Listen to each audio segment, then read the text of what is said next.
Hi everyone, it's Marjan here. Today I decided to design my own pot.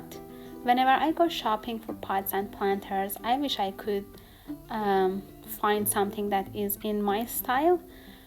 You can also do the same. I will tell you how to do and what to use to create your own design and make your own design pot. But before we do that, I would like to ask you if you could subscribe to my channel and help me to get to my 1,000 follower goal. Please like this video, I greatly appreciate that. For painting on a pot, you need something that is waterproof, something that when you spray water on your plants doesn't get wiped or smudged.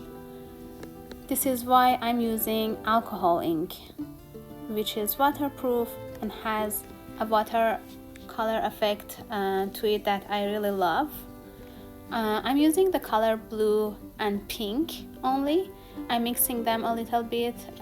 You would also need an extender solvent to help you mix the colors and also dilute and paint with the paint easier.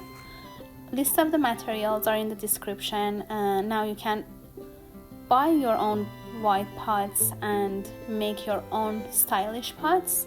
If you did this project, please use the hashtag #plantedwithmarjan so I can see your work, and also feel free to tag me on Instagram as well. Keep watching and I hope you enjoyed this. Have a good day.